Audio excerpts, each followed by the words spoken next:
Bismillahirrahmanirrahim. Assalamu alaikum students. Today we are going to study bioenergetics. Bioenergetics is the study of energy in living systems and the organisms. चाहे वो plants हो, animals हो, living systems हो, environments हो, कैसे उनमें energy move कर रही है, कैसे वो उसको utilize कर रहे हैं, this is bioenergetics. तो आपको सेल के लेवल पे समझना है कि हर सेल चाहे प्लांट का हो, एनिमल का हो, बैक्टीरिया का हो, फंजाई का हो, किसी भी ऑर्गेनिज्म का सेल है तो वो ओपन सिस्टम के तौर पे काम कर रहा है। ओपन सिस्टम का क्या मतलब है? ऐसा सिस्टम जिसमें एनर्जी और सब्सटेंसेस अंदर भी जा सके और बाहर भी निकल सके। इस केस में देखें, एक जनरलाइज कंडीशन है that input is energy from the environment. Energy मिल रही है सेल को एनवायरनमेंट से, ऑक्सीजन भी चाहिए, वाटर भी चाहिए, न्यूट्रिएंट्स भी चाहिए और आउटपुट भी उसका कोई ना कोई है। कुछ एनर्जी लूज हो रही है in the form of heat and some of the waste are simple molecules like water, carbon dioxide, nitrogenous waste और बाज़ औक़ात ऐसे nitrogenous waste होते हैं जिनमें कोई ना कोई एनर्जी स्टोर भी हुई होती है। बहुत सारी एनर्जी कन्वर्जन्स हो रही होती हैं। बेसिक ये बात आपने देखनी है, फिर हम इसको थोड़ा सा कंपेयर करेंगे समझने के लिए विद कार। देखिए, हर सेल में ऑक्सीजन ग्लूकोज की रिक्वायरमेंट है। क्यों? क्योंकि हर सेल ने उस मॉलिक्यूल को यानी ग्लूकोज को ब्रेक डाउन करना है और उससे एनर्जी हासिल करनी है। अब जो एनर्जी है, एनर्जी करेंसी है सेल की। हर सेल जो काम कर रहा है, जिस मॉलिक्यूल को इस्तेमाल कर रहा है एज फ्यूल और energy currency, it is ATP. कुछ एनर्जी लॉस्ट हो जाती है in the form of heat while rest of the energy of the glucose molecule is converted into ATP। और जो वेस्ट है वो क्या है? Carbon dioxide and water. इसके मुकाबले में अगर हम एक कार के इंजन को देखें, इसमें भी एनर्जी ट्रांसफॉर्मेशन या कन्वर्जन हो रही है। ये भी एनर्जी ट्रांसफॉर्मेशन है या एनर्जी कन्वर्जन है, ये भी एनर्जी ट्रांसफॉर्मेशन है। देखें, जब हम कार में पेट्रोल डालते हैं और इंजन को स्टार्ट करते हैं, ऑक्सीजन के साथ पेट्रोल रिएक्ट करता है और कंबस्टन का प्रोसेस होता है, बर्निंग का। कंबस्टन की एनर्जी को यूज करके काइनेटिक एनर्जी में कन्वर्ट किया जाता है। Combustion produces heat energy, heat energy is converted into kinetic energy of movement and it runs the car. इसके अलावा कुछ हीट एनर्जी भी रिलीज होती है। प्रोडक्ट्स वही हैं carbon dioxide and water.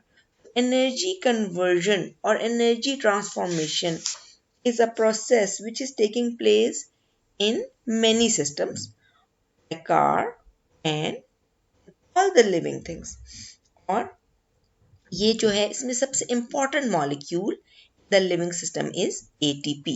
ATP को भी हम बात करते हैं, उससे पहले थोड़ा सा ये समझ लें, हर लाइफ प्रोसेस जो हो रहा है उसमें इलेक्ट्रॉन्स का बड़ा इंपॉर्टेंट रोल है।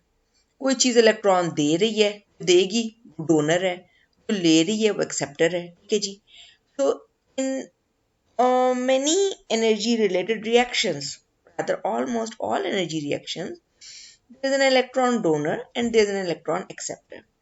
जब इलेक्ट्रॉन डोनर इलेक्ट्रॉन दे देता है, वो किस फॉर्म में आ जाता है? ऑक्सीडाइज स्टेट में। इसने इलेक्ट्रॉन दे दिया, this process is called oxidation. उसमें क्या हो गई? ऑक्सीडेशन। ऑक्सीडेशन से वो कैसा हो गया? ऑक्सीडाइज्ड।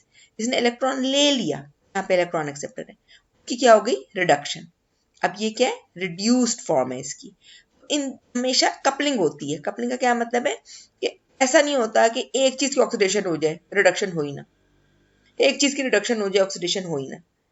हमेशा दो चीजें साथ होती हैं। एक इलेक्ट्रॉन डोनेट कर रहा होता है, उसकी ऑक्सीडेशन हो रही है। एक इलेक्ट्रॉन रिसीव कर रहा है, उसकी रिडक्शन। रिसीव से रिडक्शन याद करें। ठीक है, तो रिडॉक्स रिएक्शन इसको कहते हैं। that reduction, that is gain of electrons, oxidation, that is loss of electrons, these are taking place at a time and the arrangement is such that always the donor and acceptor are in the close proximity, करीब करीब होते। ठीक है जी, आपकी book में कुछ इसी तरह की डायग्राम्स मौजूद हैं। अच्छा, अब सारी चेंजेस की वजह से क्या होता है कि एटीपी बनता है।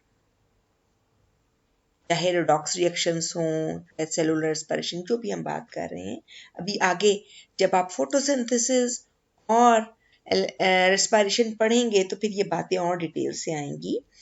तो बेसिकली दोनों प्रोसेसेस में, इन फोटोसिंथेसिस बायोएनर्जेटिक्स को अगर कहा जाए कि उसके दो प्रोसेसेस क्या हैं, तो वो फोटोसिंथेसिस और सेलुलर रेस्पिरेशन है।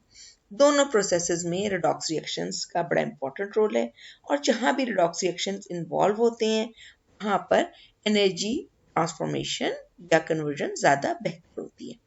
अच्छा, as a result of energy transformation in the living system, the molecule which is formed, the high energy molecule ATP, adenosine triphosphate. It is one of the most important compounds जो कि cell के अंदर store भी कर सकते हैं energy को और रिलीज भी करते हैं। जैसे देखिए, अगर हमने गाड़ी चलानी है तो हमें पेट्रोल या डीजल चाहिए, ठीक है। इसी तरह अगर हमें जनरेटर चलाना है तब भी हमें पेट्रोल या डीजल चाहिए। अगर बिजली थर्मल पावर जनरेशन में करनी है वहां पे भी इसी तरह की चीज। तो जिस तरह वो सब फ्यूल है, इसी तरह सेल का फ्यूल जो है वो ये है एटीपी। एटीपी का बेसिक स्ट्रक्चर क्या होता है? एक नाइट्रोजनस बेस होता है एडेनिन, उसके साथ एक शुगर होता है which is called ribose. Adenine जो है डबल रिंग स्ट्रक्चर है, राइबोस इस तरह पेंटागन इसकी शेप है, 5 कॉर्नर्ड, ठीक है जी। 5 कार्बन शुगर है राइबोस, और उसके साथ 3 फॉस्फेट अटैच होते हैं। अगर ये दो फॉस्फेट, सिर्फ एक फॉस्फेट अटैच हो उसको कहते हैं एडेनोसिन मोनोफॉस्फेट। अगर दो अटैच हो फिर इसको कहते हैं एडेनोसिन डाइफॉस्फेट, और 3 अटैच हो तो उसको कहते हैं एडेनोसिन ट्राइफॉस्फेट। अब अगर हम देखें कि बेसिकली इसको ना इस तरह शो करना चाहिए। पहले फॉस्फेट की लाइन सीधी होती है बॉन्ड यानी कि, क्योंकि ये इतना हाई एनर्जी बॉन्ड नहीं है। ये दो बॉन्ड जो हैं ट्राई, तीसरे फॉस्फेट का दूसरे फॉस्फेट के साथ और दूसरे फॉस्फेट का पहले फॉस्फेट के साथ, जो बॉन्ड है वो नॉर्मल बॉन्ड नहीं है, it is a high energy bond, और इसलिए इसको इस तरह अलिफ मदा की मद की तरह की शेप से शो करते हैं, ठीक है जी। बाकी बॉन्ड्स को स्ट्रेट लाइन से शो करते हैं और हाई एनर्जी बॉन्ड को थोड़ा सा कर्ली सी लाइन से शो करते हैं, because it indicates that it is a high energy bond. अब ये हाई एनर्जी बॉन्ड एटीपी का अगर ये बॉन्ड ब्रेक होगा तो एनर्जी रिलीज होगी। कितनी एनर्जी रिलीज होती है? अब ये एक और डायग्राम है। चाहे एटीपी दोनों तरह ठीक है, चाहे राइबोस के इधर एडेनिन बनाएं और इधर फॉस्फेट बनाएं, या जैसे भी हमने पिछली दो डायग्राम्स के कि राइबोस के इधर एडेनिन बनाएं फॉस्फेट, मतलब इट्स द सेम थिंग। ये इसका कॉम्प्लेक्स मॉलिक्यूल है, इसके ऊपर आप फोकस ना करें, आप इस बात के ऊपर फोकस करें कि एटीपी साथ जब वाटर रिएक्ट करता है, हाइड्रोलिसिस होती है। हाइड्रोलिसिस क्या होता है? हाइड्रो मीन्स हाइड्रा या हाइड्रो मीन्स वाटर, और lysis means break down. Hydrolysis of ATP का मतलब है कि वाटर के साथ रिएक्ट करके एटीपी का मॉलिक्यूल टूटेगा और एडीपी बनाएगा। एडीपी की भी हाइड्रोलिसिस होती है, दोबारा वाटर के साथ रिएक्ट करके एएमपी बना सकते हैं। Adenosine triphosphate breaks into adenosine diphosphate, which on again reaction with water breaks down into adenosine monophosphate. ये ATP है, इसने जब वाटर के साथ रिएक्ट किया तो एक फॉस्फेट अलग हो गया। राइबोस और एडेनिन को मिला के कहते हैं एडेनोसिन। एडेनोसिन के साथ 2 पी रह गए, एक अलग हो गया, और साथ कितनी एनर्जी रिलीज हुई? 7.3 किलो कैलोरीज। अभी जो एडीपी है इसमें एक और हाई एनर्जी बॉन्ड है, इसलिए जब ये वाटर के साथ रिएक्ट करेगा, ये फॉस्फेट जब अलग होगा, देखें यहाँ पे मैंने आपको बताया कि ये बॉन्ड टूटेगा तब भी एनर्जी रिलीज होगी, ये बॉन्ड टूटेगा तब भी एनर्जी रिलीज होगी। पहला हाई एनर्जी बॉन्ड टूटेगा तब भी 7.3 किलो कैलोरीज एनर्जी रिलीज होगी, दूसरा बॉन्ड टूटेगा तब भी 7.3 kilo calories of energy is going to be released, ठीक है जी। सो एएमपी जो बनेगा उसमें अब कोई हाई एनर्जी बॉन्ड नहीं है और उसकी एनर्जी कम है। That's all for today.